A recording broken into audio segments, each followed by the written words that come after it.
We're looking at the fruits of the Spirit from Galatians 5:22. And so far we've talked about love, joy, peace, and now we're on to the fourth one, patience. And some of you might be thinking that you're not very good at it, that being patient, that is, but that it would be nice to have more of it. And others think that, and you might never say this aloud, it would be really good if other people would just know what you want and then just do it.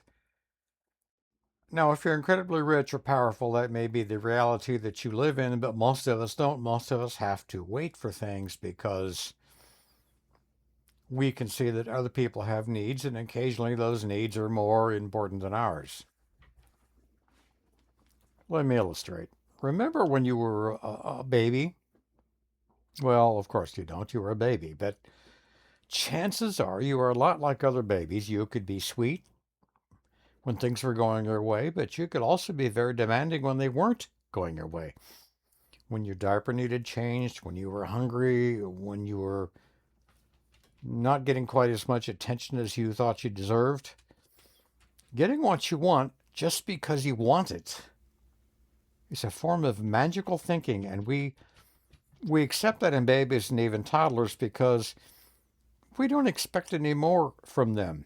Babies have the expectation of privilege just because they exist.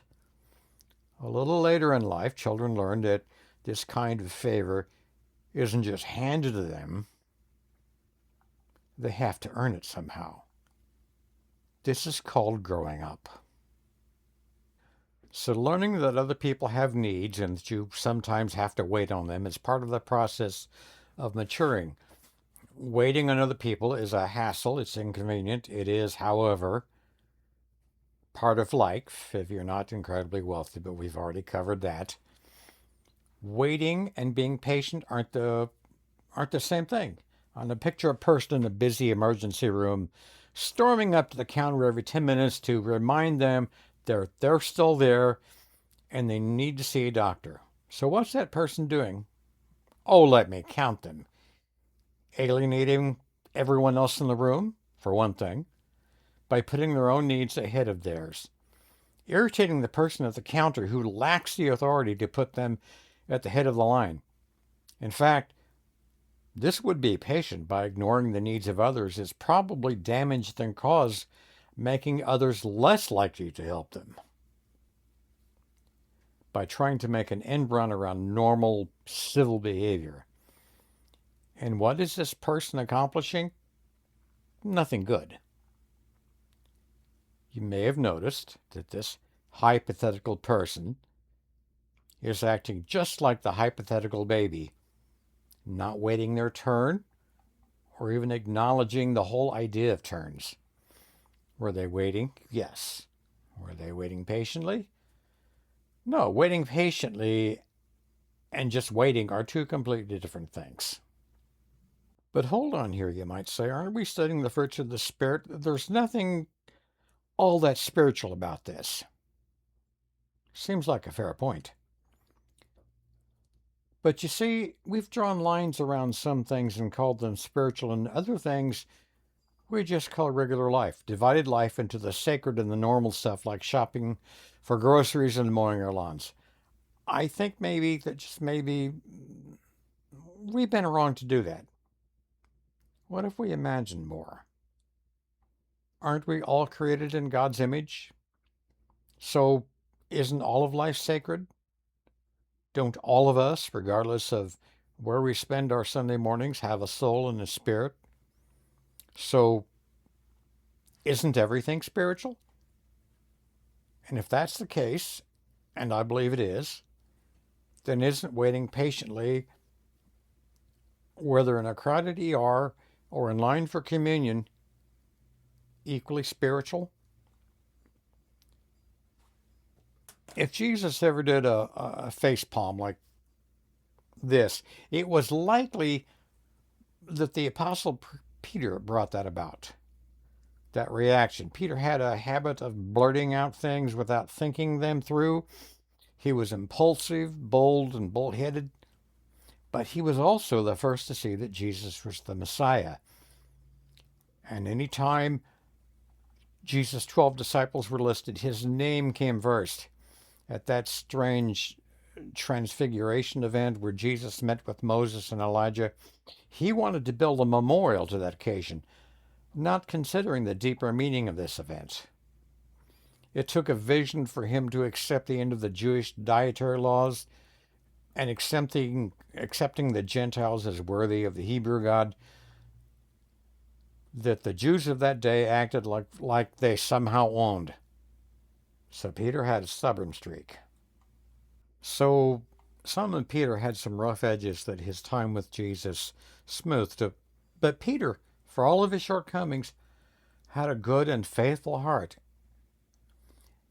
And Jesus saw something in him that Peter couldn't see in himself. Jesus chose Peter to lead this band of misfits, these 12 ordinary men we know as the disciples. Peter didn't just have something to do, he had someone to be. As do we all. Peter believed in Jesus, yes, but what we often miss is another thing altogether. Jesus believed in Peter. Now, Peter could have lived and died a fisherman, but he chose the path less traveled, and that, as Robert Frost tells us, it made all the difference. If Jesus could use Peter, I like to think, he could use any of us. But this is about patience, and like the other virtues listed, it's part of the divine nature that we are invited to share. And that patience can become part of who we are. Jesus looked beyond Peter's faults and seeing not just his needs, but his potential. Jesus was patient with Peter. Most versions translate the Greek into patience, even the Pirate Bible, though the Message puts it as a willingness to stick with things, which is an accurate, commonly used idiom. The King James Version, though not my favorite translation, translates the Greek word macrothemia into long-suffering, which is brilliantly faithful to the original Greek. And patience may cause some long-term suffering and dismay as you watch someone that you love and care about squandering their lives away, pursuing things with no eternal value, when you know in your heart they can do and be so much more. But we can't make someone do what we think is the right thing. Jesus didn't make Peter become what he ultimately became. He showed him the way, allowed him to choose freely what would be a fruitful, fulfilling, but difficult life. Madeleine L'Engle, the author of A Wrinkle in Time, put it in this unforgettable way. We draw people to Christ not by loudly discrediting what they believe, not by telling them how right we are and how wrong they are, but by showing them the light that is so lovely that they want with all their hearts to know the source of it. Jesus showed Peter a light so lovely, a life so pure and noble, that Peter freely chose to spend his life pursuing it. So that's patience, the fourth fruit of the Spirit. That's how powerful it is. That's how essential it is to our Christian character. Now, the next thing we'll consider is gentleness, the fifth fruit of the Spirit. You till then, be kind, be honest, be patient with one another, compassionate, merciful, and when the occasion arises, forgiving. And as you are able, be that soft, lovely light that helps people find their way in the darkness. God bless you.